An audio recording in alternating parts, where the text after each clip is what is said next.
Welcome to Jets Rewind. I'm Marty Schupak. I'm joined by my very close friend Ralph Schraeg in Belmont, Mass.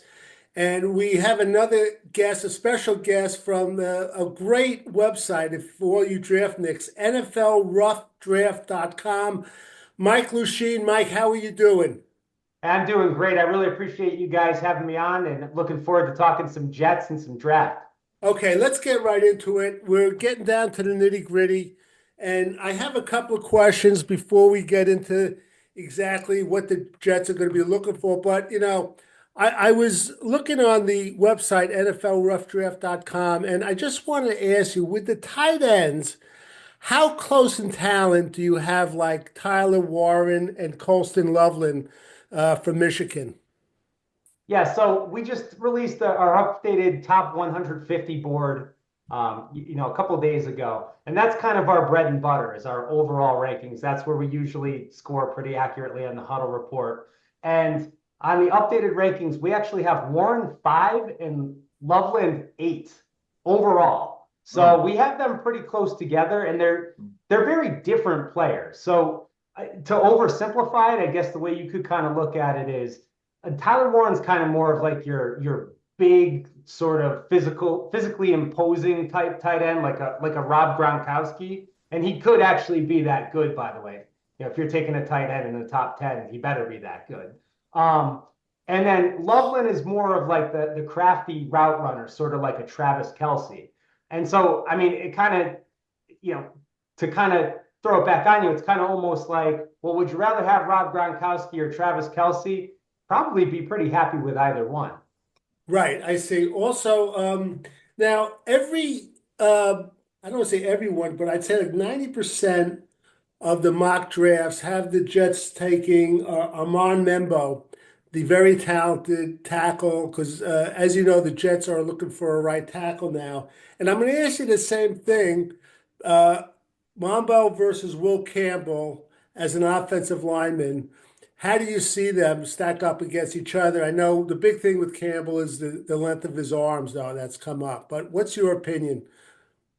Yeah, so when there was some sort of an issue with the combine this year, and whoever was measuring the arms at the combine was giving numbers that were shorter than what they were measuring at the pro day and also the Senior Bowl and the East West Shrine game. Now, if these guys were just showing up to their pro days and okay, all of a sudden their arms grew, I would be a little bit skeptical because these are school run pro days.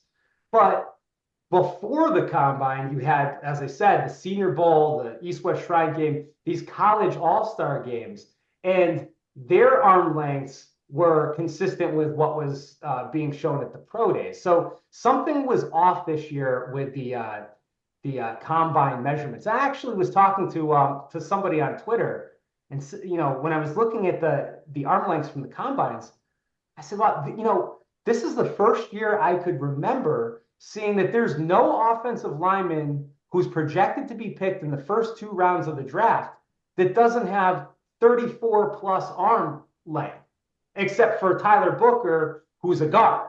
For those who don't know, 34 inches is about the benchmark that NFL teams look for when they're drafting an offensive tackle. And now if you got 33 and a half arms, that's not a big deal. When it comes down to 32 and a half or sub 33, then it is a big deal. It doesn't sound like it would be, but if you think back just a couple years ago, we had Peter Skoronski. Peter Skoronski was supposed to be a top 5, 6, 7 pick. He went pretty high. I think he got drafted by the Titans. I don't remember exactly what pick they had. It was like 10, 11, 12.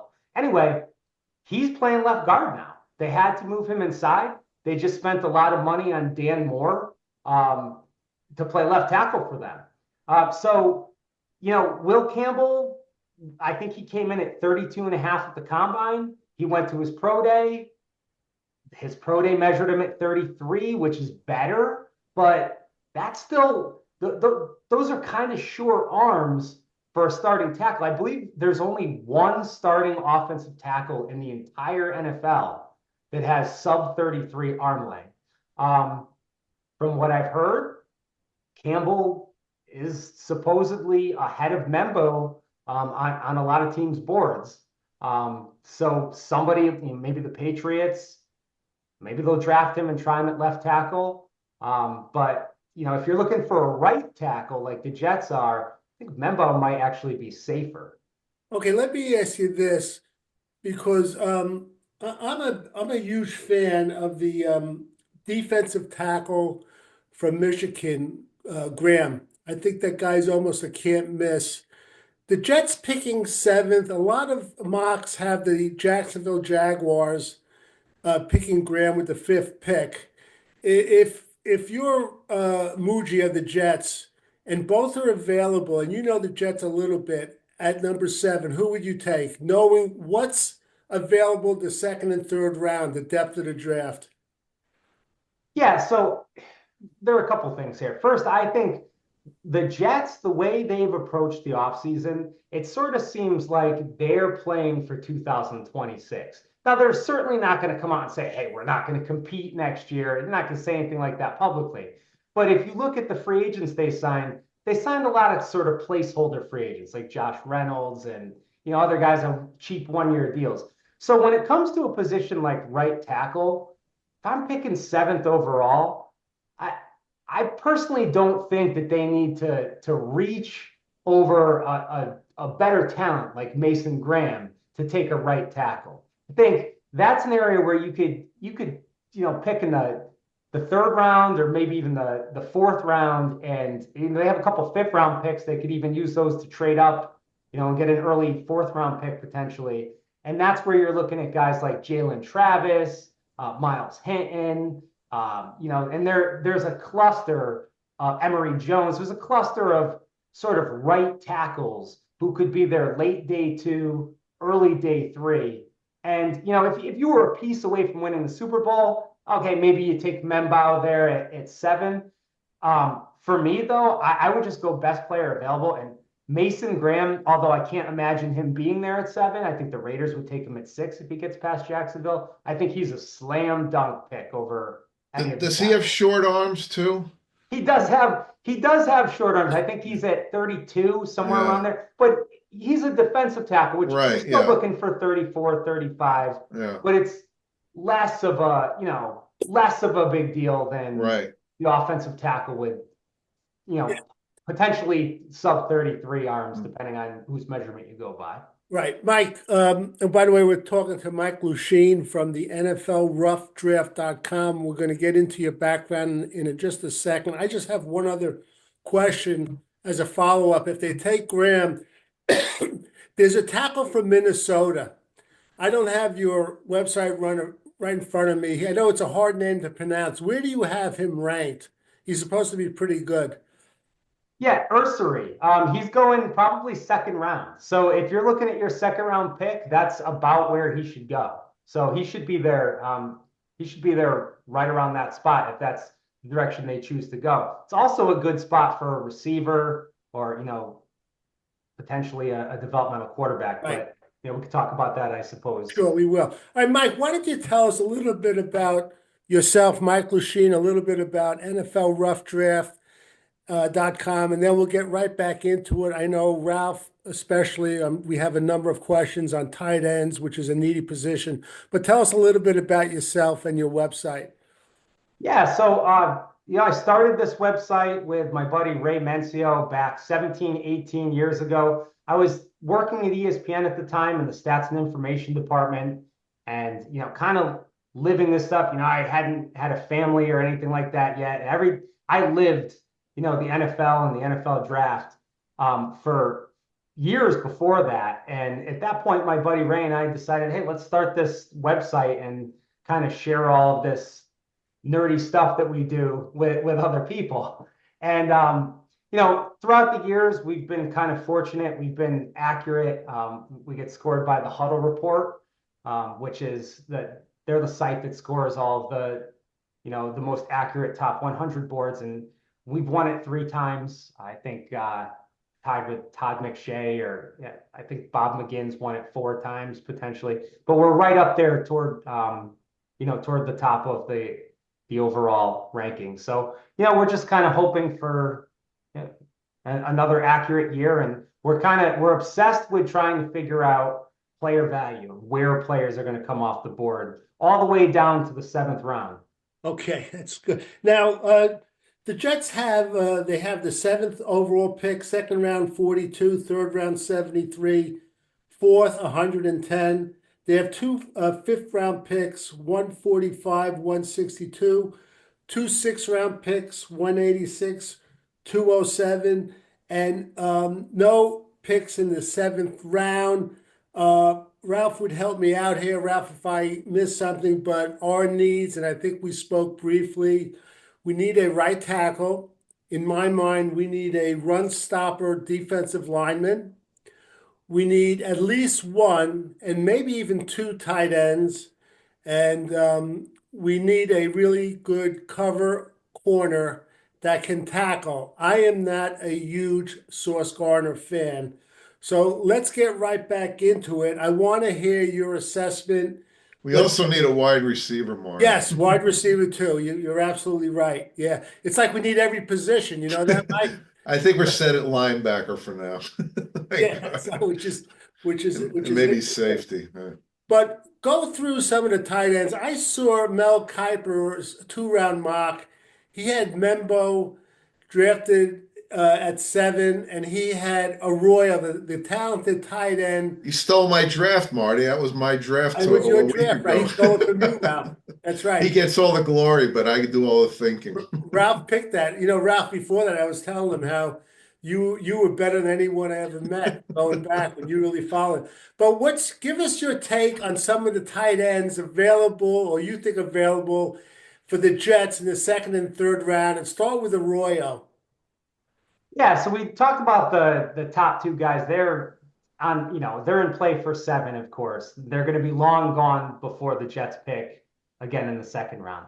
In the second round, there are two options. So you mentioned Arroyo. Hey, Elijah Arroyo is a really good blocker. He's also incredibly athletic. I think he actually surprised a lot of people at the Senior Bowl. He showed up and just, was clearly the best tight end there. I think a lot of people were expecting to see Fannin from Bowling Green end up sort of showcase his receiving skills, a little bit more prominently. And it was just Arroyo who stole the show. So there's Arroyo, and then the other player who's in play there at tight end would be Mason Taylor. And Mason Taylor might not have the most eye-popping statistics, but if you look at a lot of the good tight ends in the NFL, they don't really have eye-popping statistics in college. It's sort of, it's sort of a position where they sort of develop in the pros, and you figure out what you have 3 or 4 years later. But Mason Taylor is another one of these guys who can block, he can catch. They had a couple of years ago, he was in that LSU room with Brian Thomas and Malik Neighbors. So and they had Kylan Lacey for this year too. He's probably not going to get drafted, but still a decent prospect. So he he didn't have the stats, but he looks like a good starting all-around tight end who'd be there in the second round. Would either of those, you think they wouldn't be available in the third round? No, because I think there's a gigantic drop-off after that. You think Fannin will be available in the third round? I think you might be able to get Fannin in the fourth round. Really?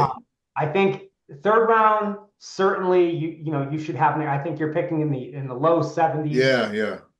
So I think he should certainly be there. For me, the next off the board would be Terrence Ferguson, the tight end from Oregon. So he just had an amazing combine. He was good at the Senior Bowl.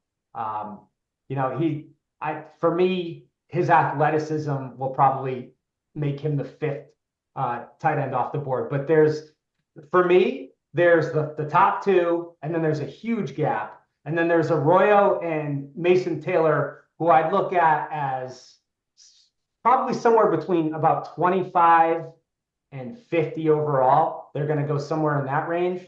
And then I think after that, you've got the others. I prefer Ferguson, but you could throw Fannin in that group. You could throw Gunnar Helm in that group. Right.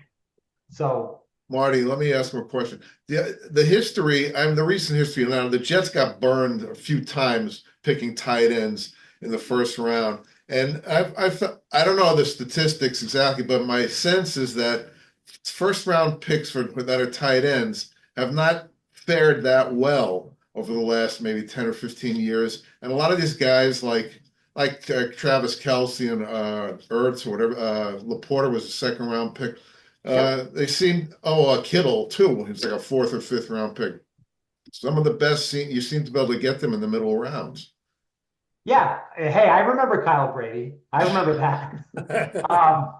Yeah. You're absolutely right. And then, Jason Morrow. What's that? Jason Morrow, second round pick. Yeah. Anthony Beck, what's Go ahead. Jason Morrow. Wow, that one takes me back. Mike, Johnny Mitchell. Right. We did badly with tight ends. Mike, I'm going to let you answer that, but keep this in the back of your mind. I brought it up on last week's podcast because I don't know if you heard around the city, talk radio or on the internet, there was a hot rumor where the Jets were going to flip-flop pick 7 of 15, and the Jets were going to get Kyle Pitts, and we were talking about that. But go ahead, answer the question, and then you can follow up with that proposed trade. So Ralph is entirely right. Okay, the history of first-round tight ends is not great. You go back to Kellen Winslow Jr. was a top 10 pick. Right. Didn't really work out. 5, of course, I think, yeah. Yeah, you had Bowers last year was, right. And you could even talk about Kyle Pitts. He's, exactly. certainly not lived up to expectations. They took him over Jamar Chase. Well, Kyle Pitts, they said was going to be the best talent in the draft. And whenever you hear that, you always know it's not going to be because they always say that about the wrong guy. Mike, we have 2 words you're not allowed to say on our podcast. The first one is Garrett Wilson, and the second one is generational talent. You're not allowed to say those 2 things on our draft. You mean Zach Wilson, not Garrett Wilson. I'm sorry, Zach Wilson. Garrett Wilson, you say. My apologies, but go ahead. I'm sorry, Mike. Go ahead. That's fair. So I think the other part of the first round tight end conversation is sort of just how contracts are structured in the modern day NFL. So here's what I mean by that. People talk about taking Warren or Loveland at 7. And of course, in terms of how good of a player they are, they deserve to be picked there. But we take a look back at, earlier in the offseason. You had Max Crosby. He had a contract where he gets about $34 million a year. He was the highest non-paid quarterback in the NFL. And everybody made a big deal about that for about 2 days. And then Myles Garrett became the highest paid non-quarterback in the NFL. Okay. And then you've got, Micah Parsons and TJ Watt are due for new contracts. And they're probably going to be the highest paid non-quarterback in the NFL. The point I'm making is that you're never going to hear about a tight end or a running back being the highest paid non-quarterback in the NFL. So if you're picking 7th in the draft, you're paying that player about $7 million a year for the first 4 years of his contract. Well, you're not getting a lot of bang for your buck if you're taking a running back or a tight end and you have them for $7 million a year, because you could get a really good, actually, tight end for about $12, $13 million. And same with running back, right? I mean, I think Saquon Barkley and Christian McCaffrey are the 2 highest paid running backs in the league. They make $19 and $20 million per year. Now, if you can get a pass rusher, and not just an edge rusher, but an interior lineman, or you could get a cornerback, or you can get a wide receiver at that spot, now you're locking in a position that would be making an awful lot of money on the open market for a value. And so I guess for me, that would be the argument against going with Warren or Loveland that high in the draft. I agree with that completely. We've talked about that before. I just want to ask one question, which is not exactly on the draft, but since you're a Raider fan, we've been talking about the possibility of trading for Michael Mayer. Is he on the block? And if he is, what do you think the Raiders would want for him? It sounds like he's on the block. I think the Raiders would probably be lucky to get a fourth-round pick for him. Yeah. You're probably looking at about a fifth-round pick. Uh-huh. Again, when it comes to the values of players, I think a lot of times fans are sort of surprised. Like Deebo Samuel gets traded for a fifth-round pick, and everybody jumps up and says, "Whoa, Deebo Samuel's a lot better than whoever they're going to take in the fifth round." Well, yeah, he is, but you're trading for Deebo Samuel making, you have to give him a new contract. He's going to be making over $20 million. You're getting a fifth round pick who's going to be making $1 million for the next 4 years. So the thought is we get the rookie. Hopefully he makes the team. He's a nice depth piece for, the next 4 years for cheap. And now we also have $20 million to go out and spend on a free agent to replace him. Right. And as a Raider fan, what were your thoughts about Mayer? The 2 years, I know he was injured each year, I believe. He was nicked up. But what was your feeling when he played? Yeah, so he had a little bit of a hard time breaking into the lineup in his rookie year, and he showed some flashes. And then, last year, of course, Bowers had the historic year, but early on in the season, he had an issue where he stepped away from the team for a little while. And then he ended up coming back later in the season. But now, of course, you've got a new regime. You don't have, you're going back. He was drafted 2 years ago, right? Which was already 2 GMs ago. Well, wait a minute, Mike. And by the way, we're talking to Mike Luchene from the NFLRoughDraft.com, who's big on the draft and even bigger on the Raiders. All right, just hold on a second. You're saying Mayer left the team for personal reasons? I didn't. Yeah, he had some sort. I don't know specifically what it was. It wasn't made public, and I don't want to speculate on it. But it was some sort of mental health issue where he stepped away. He did come back and he finished the year, but it wasn't an injury. It was just sort of taking some time away from the team. It could have had something to do with a family member. So I hate to even speculate on that. I don't know. But he's got 2 years left on his rookie deal, making, about $1 million. So So let me ask you, if the Jets were to give a fifth rounder or maybe a fourth and get a sixth back, do you think that Michael Mayer has the value of like who on the tight ends would you say he's equivalent to that's coming out in the draft this year? Is he equivalent to some of these second rounders like Mason Taylor and Arroyo? Yeah, so it's easy right now to say that he's not as good as them just because he hasn't done a lot in the first 2 years. But as a prospect, I would have put Mayer ahead of both of those guys, certainly below Warren and Loveland.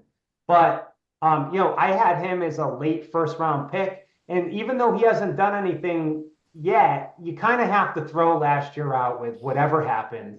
Right. And even if you don't throw last year out, it's just sometimes takes tight ends until year 3 or 4 until they start, really producing. You don't really see a lot of rookie tight ends. Really, I know we've had Bowers and Laporta and Kincaid had a good rookie year before the sophomore slump, but that's sort of the exception to the rule.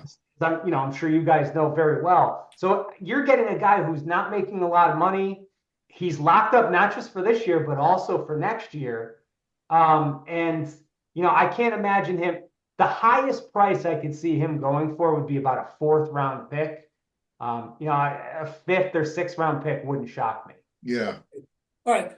Mike, we're going to get into some wide receivers, but I just wanted to ask you a question. I don't even know if you have the answer.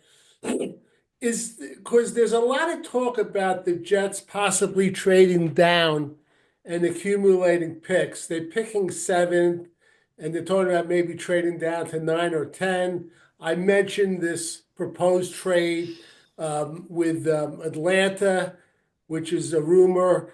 But are you finding, is there, I guess I would call it in this draft, is there a sweet spot either like after 8 or 10 or 12 where you kind of see where the talent levels out? There's not that much of a difference, let's say from 12 to 19 or 11 to 22. Do you understand what I'm asking? Yeah, I get what you mean. I think it's always hard to tell for sure, because there are always going to be surprises, right? And, like, for example, the NFL invites about 12, 13 players to the draft. They are usually pretty sure that all of those guys are going to be first round picks. Apparently, they're inviting Jalen Milroe to the draft. Oh my Jalen gosh. Milroe is someone who I had at like 90 on my big board Yeah, you gave him to the Jets, actually. in the third round. You So I would be shocked now if he were on the board still in the third round, which makes me think, if the NFL is inviting him, is he getting picked by Yeah. somebody in the first Did round? they invite Jackson Dart? They haven't released the list yet. So it just sort of leaked that Milroe was going to be there. And I know they were trying to cut down the list too from, you guys remember it used to be like 4 or 5 people, then it went up to 25, but then you had guys like Shaquem Griffin getting picked on day 3 when Yeah, I know. Yeah, there's a lot of depressing faces. It's hard to do. Yeah. Yeah. So I mean, I guess maybe this is kind of a cop out, but you never really know when it comes to where the value is going to be, because there are surprises. Well, I'm glad you answered it that way, because people who sound like they know everything, they don't, and it is a crapshoot in the Right. end. Yeah, and as I mentioned, Garrett Wilson is a wonderful wide receiver for the Jets, but they don't have anything else with him. I want to get into some wide receiver talk, but I wanted to ask you, you think very highly of this receiver from Texas, Matthew Golden. How close to him in talent do you have this guy from Ohio State, Emeka Egbuka? I mean, how close are they in talent? Yeah, so I think Egbuka, you're looking at just a solid number 2 receiver. He's got really high character. He does everything right. He was really good at Ohio State. So if you're looking for a sort of a compliment for Garrett Wilson, that's kind of your guy. They're a little bit similar in terms of what they do. Egbuka, Whereas, is he bigger though? Is he a little taller? yeah, a little bit. He's sort of like your possession receiver. He's not like Tet McMillan. I don't have Right. his exact height in front of me, but I think he's like 6 feet. But Matthew Golden is sort of your guy who's going to take the top off the ball. He's a track star, I think sub 4.3 at the combine. And we tend to see these guys who run fast go higher than expected. I mentioned I'm a Raider fan, right? You did more than once. Go ahead. That's all right. But Golden is also a really good route runner. He showed up there. Everybody was expecting Isaiah Bond to be the guy this year, and it ended up being Golden. So, while I have him ranked as my number 1 receiver, last year he would have been behind Xavier Worthy. So he would have been my 6th receiver in last year's draft. Of course, Malachi Corley was higher, right? Yeah. You know what our GM said, he was their 4th rated receiver in the draft last year. Oh, is that right? Yeah, yeah. They were dying. They were trying to trade up from the middle of the 2nd round to Which is get him. unbelievable. And thank God nobody traded with him, so they still got him in the beginning of the 3rd. Yeah, I mean, everybody's got their rankings, but yeah, and Malachi Corley, whatever, in the 2nd round, I was fine with that. But calling him the 4th receiver in the class, it's insane. That means he's better than Brian Thomas. Right.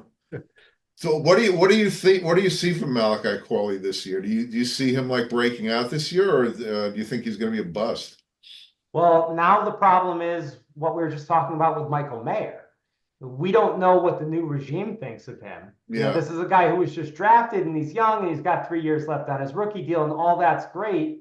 But, unfortunately, as I think, we've seen from both of our teams, when a new regime comes in, you kind of see sometimes you get these guys who were 2nd or 3rd round picks and they sort of just trade them away for day 3 picks because they're not their guy and they don't fit the new system or whatever the reason might be. So I don't know. I hope he breaks out. But we don't know what the new regime, what the new coaching staff thinks of him. So, you got a question, Martin? Or you want me to Well, I ask just them? wanted to start getting an idea. Wide receivers, they Oh, might be able to pick up in the second, third round. And our last show, Ralph brought up a very, we were talking about sleepers. He brought up an interesting name I was looking at all week. There's a guy, I think it's TCU, Ralph. yeah, Savion Williams. Yeah, Xavier Williams, wide receiver. My God, is this he's guy talented? intriguing. Yeah, he's intriguing. Yeah, He's like a Debo Samuels too. They put him at Wildcat. He rushed over 300 yards. He's big and he's fast. The problem was they had no quarterback.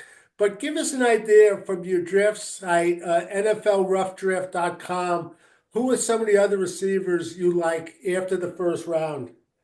Yeah, so Savion Williams is going to go a lot higher than where we have him ranked.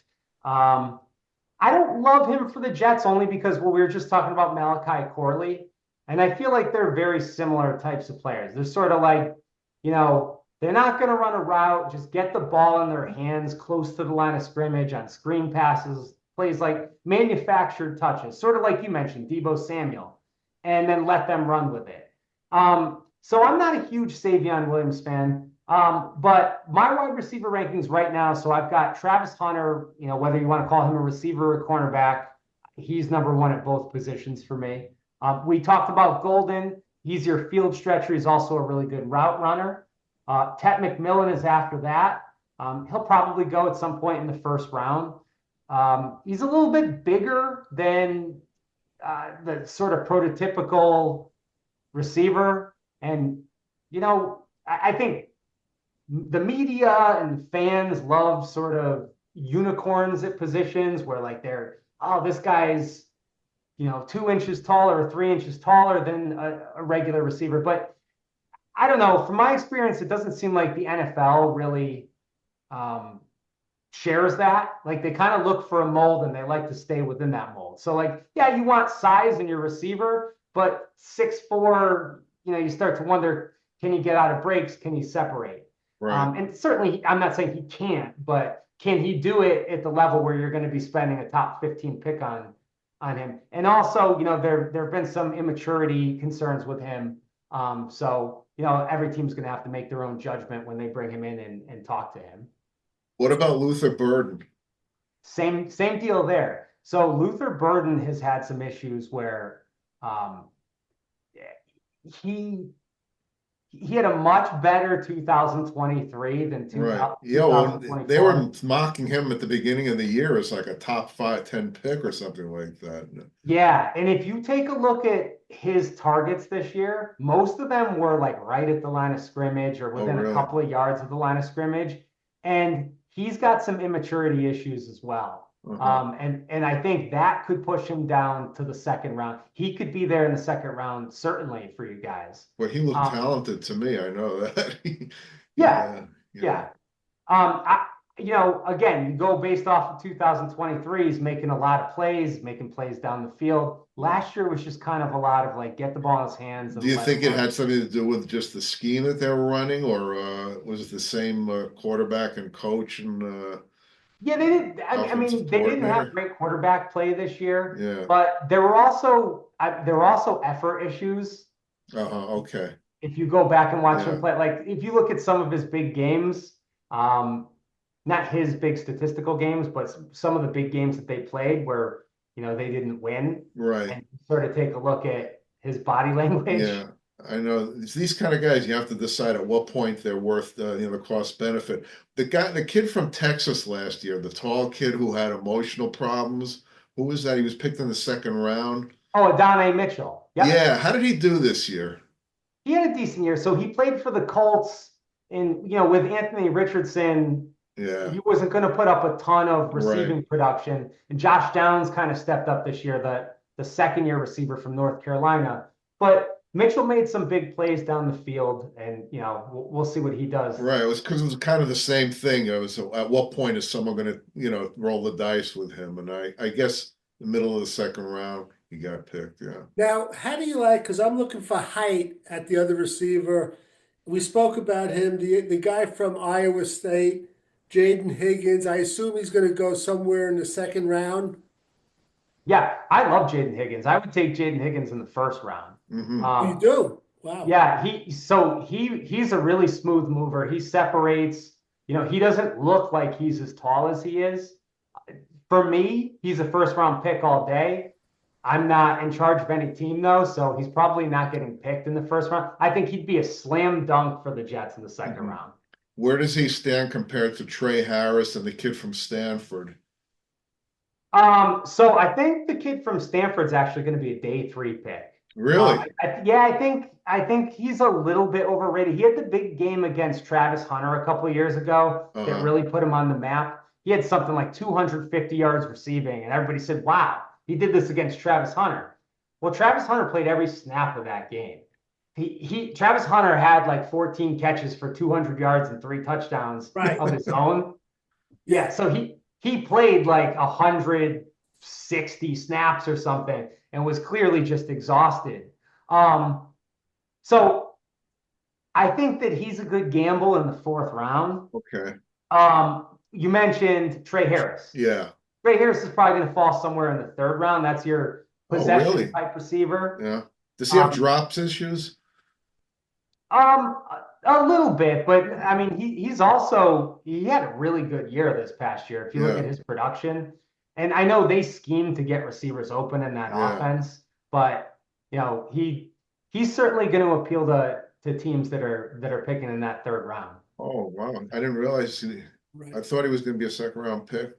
3rd round, that would be valued for the Jets, I guess. This is Jets Rewind. We're talking to Mike Luchene for NFLRoughDraft.com. We're going along. And Mike, I want to talk about quarterback, shutdown quarterbacks. I'm not that I'm a trader. I'm just not a huge Sauce Gardner fan. I don't think the guy could tackle a door. But there's 2 quarterbacks. I want your opinion. I was a lot of times, Mike, when I'm looking at film, I like to see how the guy does in an interview.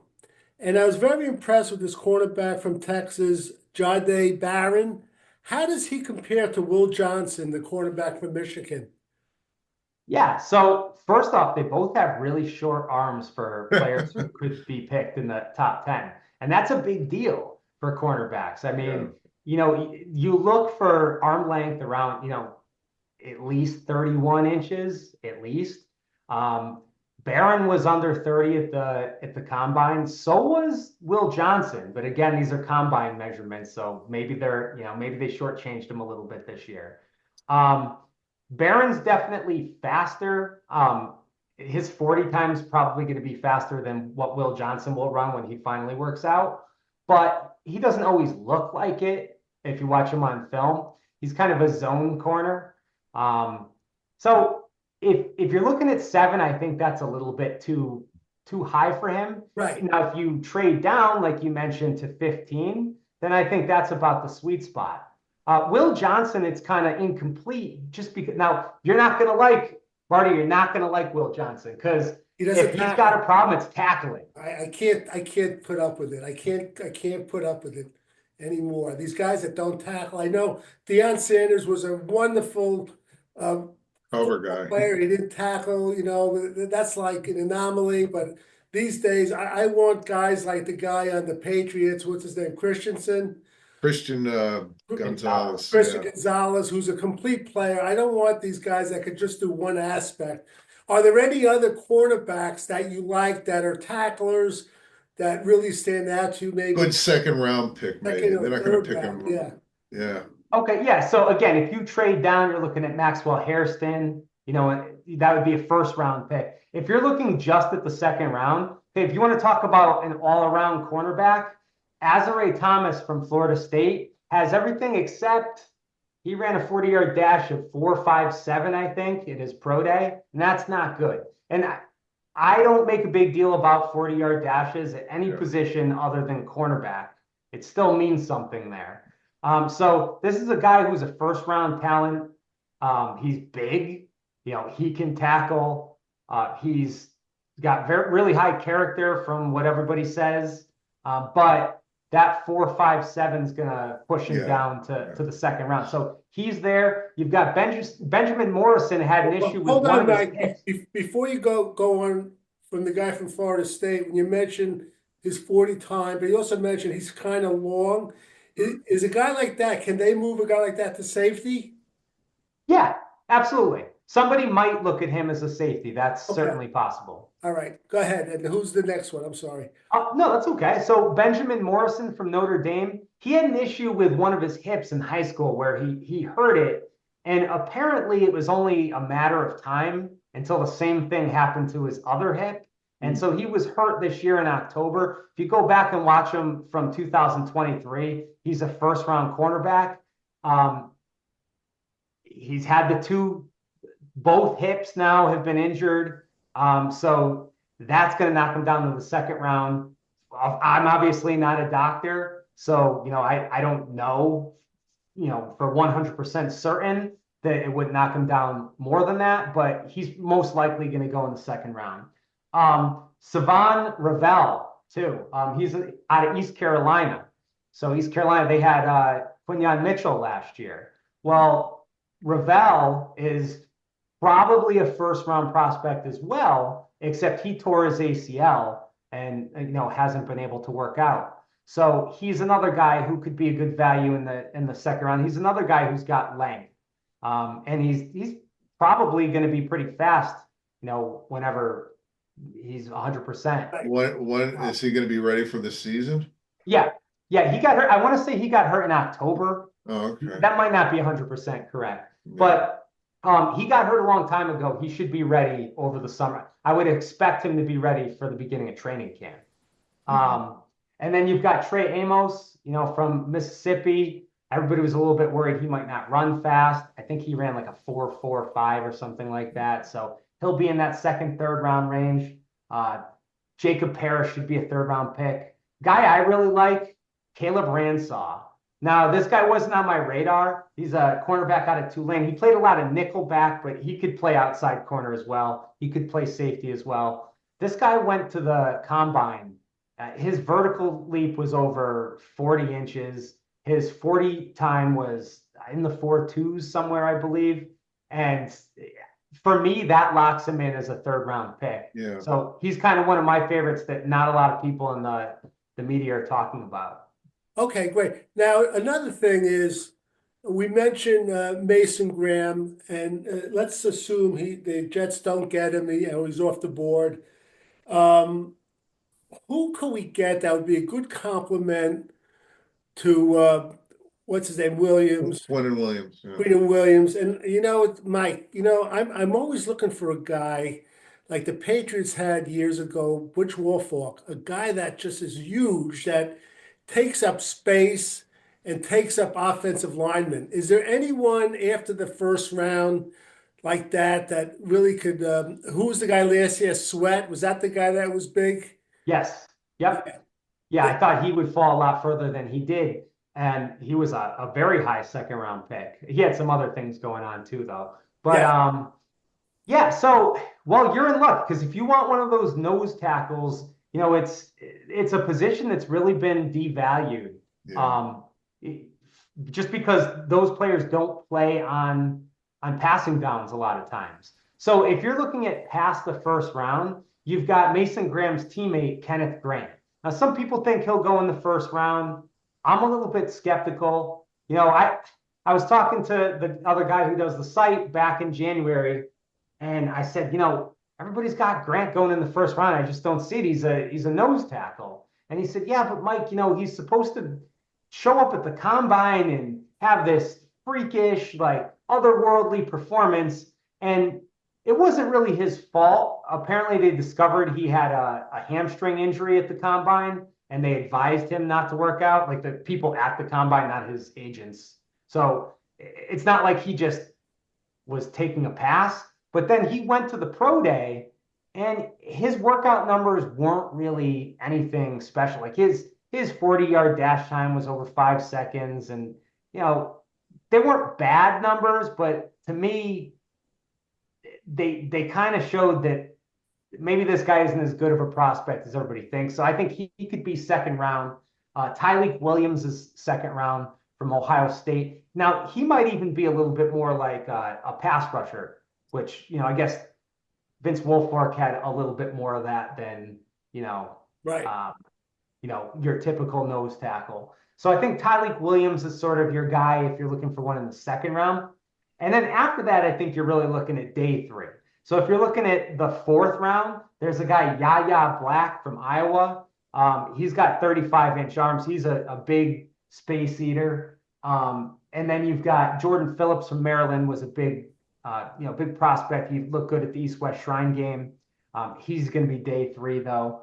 And then a little bit further along, you've got Jamari Caldwell from Oregon is another one of these sort of, spend a day 3 pick. He'll eat blockers and, sort of play on first and second down types. What do you see from JJ Pegues from Mississippi? Yeah. So he's another one of those guys as well. I'm a little bit lower on him than I think the media is. I think he's going to be going probably 4th, 5th, maybe even 6th round. Did you see clips of that guy? He's running the Wildcat. He's like 6'2", 320 pounds. Unbelievable. Yeah, at his pro day, when they introduced him, his position as offensive weapon. At the combine, they wanted him to work out at fullback. You're kidding. Wow. So certainly anybody who drafts him will let him, He must be a terrific athlete for his size. Yeah, I mean, he's a pretty good athlete, but I think he benefited from playing on an absolutely loaded defensive line. Right. Walter Nolan, is he a first-round pick?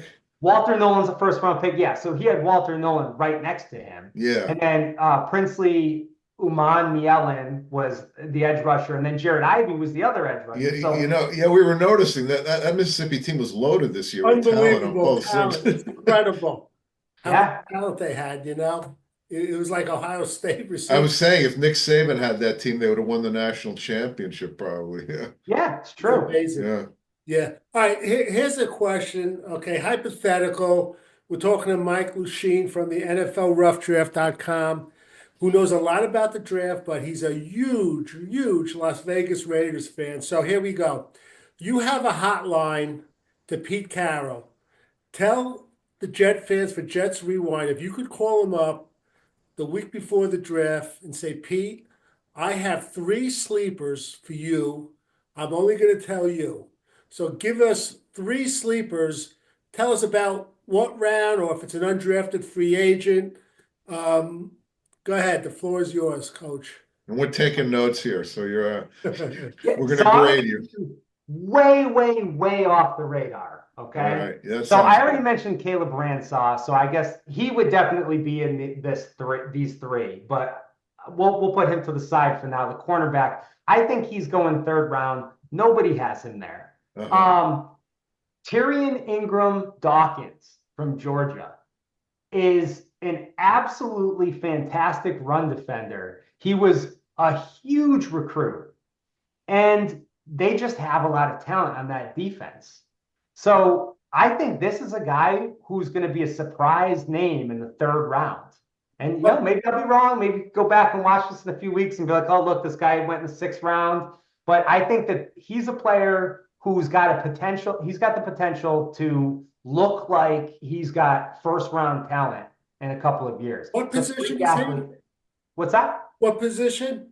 So he's a defensive lineman. Interior, yeah. I've seen his name. His name's been popping up lately. I've been noticing.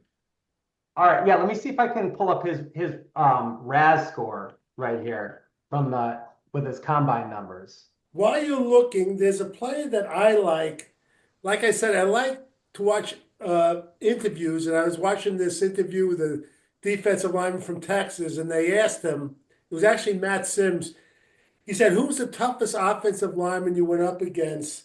And he mentioned this guard from Georgia, and it was Tate Ratledge. And I started looking into him, and that guy looks really good.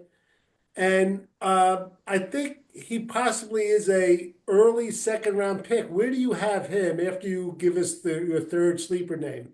Yeah, 2nd round wouldn't surprise me for Ratledge. I have him more as a 3rd round pick, but I think he's probably locked himself into the top 100 for sure.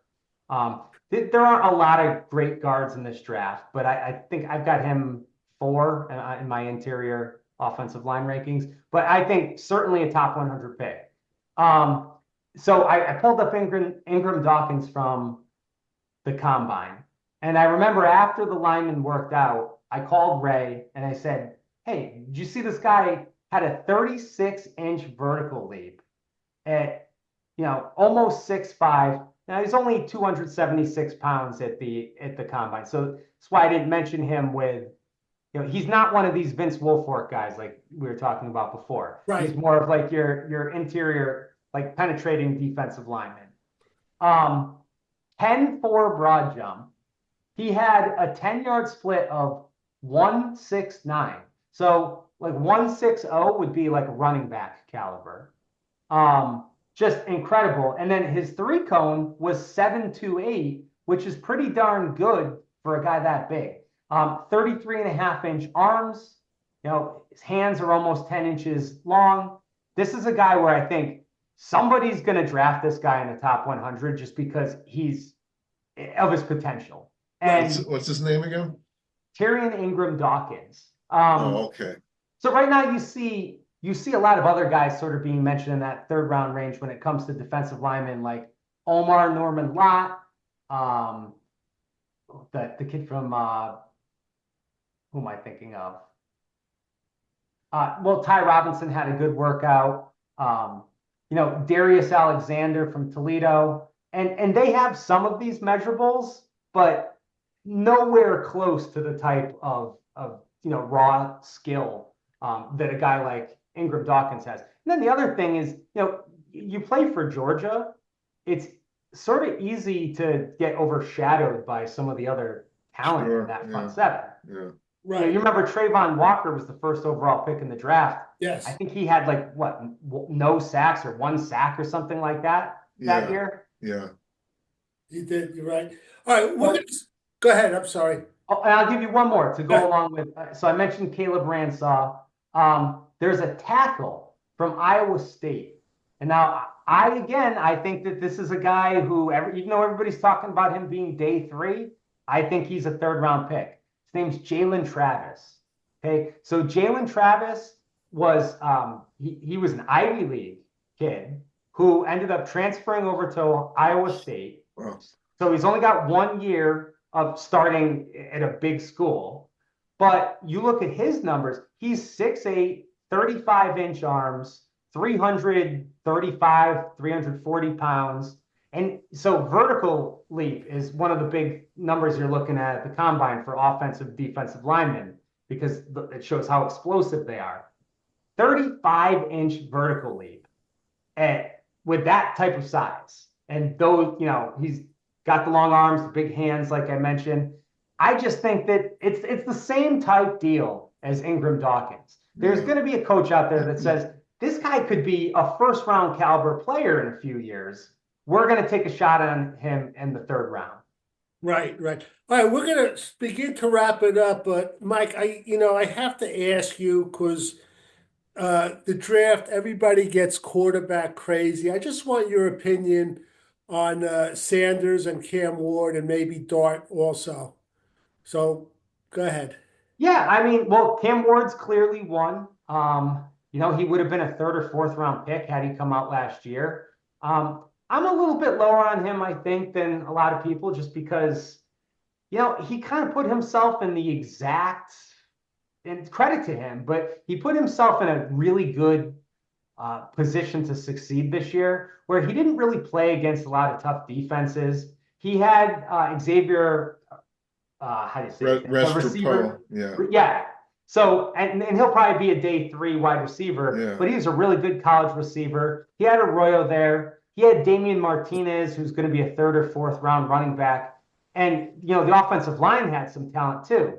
So I feel like, college football season started and I almost knew like his stock was going to soar just because of the position he put himself in. And I don't want to discount him, but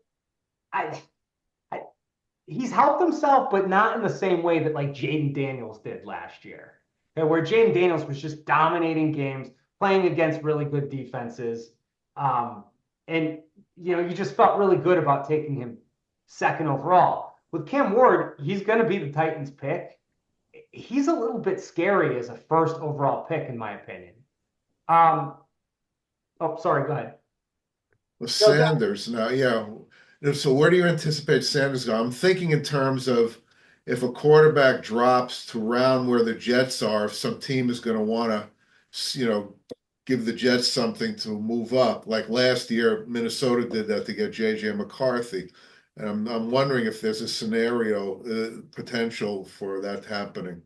Yeah, well, I think right now everybody's looking at the Saints at 9, right? Everybody knows that they're moving on from Derek Carr. The only reason they haven't moved on from Derek Carr yet is because they don't have anyone else, and they're kind of it doesn't do them any good to move on from his contract right now this year. right. But I mean, everyone knows he's not going to be back after this upcoming season. So everyone's looking at the Saints. You've got the Steelers at 21 who might be looking to move up. And then you've got the Browns and the Giants, and both of those regimes need to find some sort of spark plug at quarterback this year to save their jobs for after this year. So it doesn't look like Sanders is going 2 or 3. But I wonder, do the Browns or Giants try to jump back in? It'd be awfully hard to get all the way up to 7. But do they jump back in? So you're looking at Sanders, you're looking at Dart, and then apparently, who knew, but we're looking at Jalen Milrow. Yeah, which I think is crazy. What do you think the talent difference is between Sanders and Dart? How close are they, and who do you like better? I think they're really close. I mean, for me, it's kind of like splitting hairs. Yeah. Shedeur Sanders is really good at processing, but he's got a little bit of that issue, like you guys have with Justin Fields, where hopefully he can overcome, where he sort of drifts into the backfield and takes a lot of huge losses on sacks. And you saw that with Caleb Williams last year as well. And Shedeur Sanders is not the athlete that either of those two are. With Jackson Dart, one thing that I really like, and again, maybe this is kind of going back to my Raider fandom, watching Derek Carr would feel pressure that wasn't there. And he would make decisions with the ball that weren't great because he would sense pressure even if it wasn't there. Right. Dart is able to stand in there and I throw darts. It's a terrible pun, sorry. Yeah. But he's able to deliver really accurate passes under pressure. So yeah, I have them really close. Okay, great. Ralph, do you have any other questions? And I want Mike Luchene, you're going to tell us a little bit more. I mean, do you have a Twitter handle, and does your partner feel free if they want to follow you? Where do you want them to go? Yeah, so I'm at NFL Rough Draft and on Twitter. And, again, the website's NFLRoughDraft.com. The other guy who does the site with me, Ray Mencio, he's at Rough Draft Ray on Twitter. And we're always happy to talk draft. It's a pleasure to be able to come on here and talk about the Jets with you guys. Oh, there. So do you think Dart's going to be picked in the first half of the first round? It doesn't look like it, because right now it looks like the second quarterback's coming off the board at 8 or 9 at the earliest. Yeah. Because it doesn't look like it's going to be 2 or 3. I don't think the Raiders are taking a quarterback. They're locked into Geno Smith for at least a couple of years. The Jets, I don't think the Jets are taking a quarterback in the first round. They're not going to take a quarterback, yeah. And then, you're looking at the Saints are the next team that needs one. Mm-hmm. Does somebody jump up with the Panthers at 8, or maybe the Jets at 7, if they really like Sanders? The Steelers, need a quarterback. Even, can I say, you guys said Zach Wilson and generational talent. You didn't say, could say Aaron Rodgers. So it's okay. Even though the Steelers are signing Aaron Rodgers, he might already be done. Right. They need someone for the future. And then, you have the Rams. The Rams tried to trade up last year to take a quarterback and were unsuccessful. So maybe they're in there. Where are they picking? What number, Off the top of my head, I don't remember, but it's late. So, I mean, that would have to be a jump up. Well, they're a playoff team, so it's probably at least 24, I'm guessing, and whatever. All right. Hey, Mike, don't hang up when we sign up, but thank you so much. Mike Luchene from NFLRoughDraft.com. For all you draftniks, go there, because he's got 2 great things. He's got a lot of great things, but my favorites are the the top 100 or whatever you have, and also by position, which I love. Don't agree with everything, but it's terrific. So with that, we'll sign off. Mike, thank you so much. Enjoy the draft. And this has been Marty Schupak and Ralph Schrager for Jets Rewind. Until next time.